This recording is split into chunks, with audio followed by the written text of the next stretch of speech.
жерлерін ұсынамын. Амангелді ауылы Түркістан облысы Ордабасы ауданында орналасқан. Амангелді атауы Ұлы Отан соғысы кезінде қойылған. Бұрында бұл өңірде өте аз адам тұрған.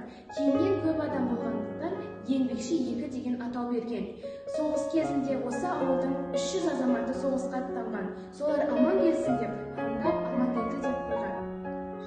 Амангелді ауылының тарихқа толған жерлері, көркем табиғаты, түрлі ауруларға ем шипасы, жаны жайдарлы халықтары бар. Адам көрсе көз тартарлық табиғатымен алыстан көзге түседі. Жол бойында орналасқан шипалы суға көптеген адамдар келеді.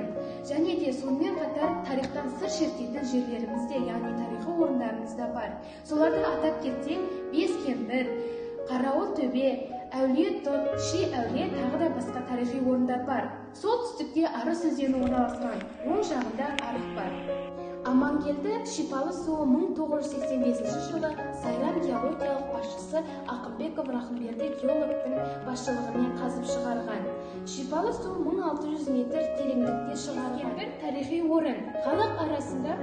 Халық арасында таралған бірнеше аңыз бұл жерді қасиетті орын екендігін білдіргендей.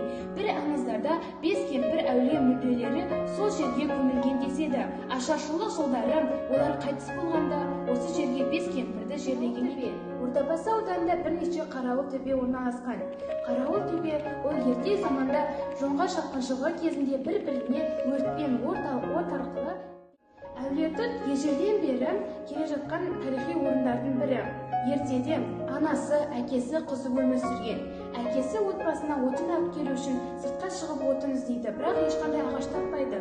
Сол жұмыл тот ағашының киелі екенін білсе де оны шабуға бел буады. Сосын ол шапқаннан кейін ертесіне оның анасы мен қызы қайтыс болады. Арыстың бойы жағалай өскен талшыбық. Таңның алдында жатады шыққан малшыны. Ауылдың маңы жиделі тоғай алаңқай, осында бәрі ойын баласы малшы жұрт. Бір жері көкшөп, дереді оны ажырық. Жалаңқай жүрсең, кетерсің дерттен айығып. Бір жері терең, бір жері саяз. Арыстың ағыспен бірге жағаңда талай жарсы. Әулие Садыр атаның бір қызы болған екен. Жау шапқыншылығы кезінде ол жаулардан қашу үшін бір жерге барып жасырынған. Одан кейін оны ешкім көрмеген, оны кейбіреулер өлдіге санаған. Оның тығылған жерінде ши болып, үлкен ши өсіп тұр. Сондықтан ол жерді Ши әулие деп атап кеткен. Амангелді ата қоныс ауылым, Амангелді елім жұртым қауымым. Бұл мекенде көкпар шауып жігіттер күрескенде жерге тимей жауырын. Туған ауылым, неткен ыстық, неткен ғажап едің сен, ыстық отсың өзің бір, айталамын сеніммен. Жайқан дала, сұлу мекен, мұндай жерлер кемде-кем, нағыз жәннат, нағыз ауыл, Амангелдім сен екен. Өзендер бар басталар шалғайлардан, суыңа үйрек қас қонап торғай қонған. Қамыс поға керемет айдынында аққу шіркін неліктен болмай қалған. Жиналғандай бар сәуле шар тараптан, күнмен бірге ағарып атқан ақ таң. Бата тұғын түніде маған білсең, тым ерекше сияқты басқа жақтан.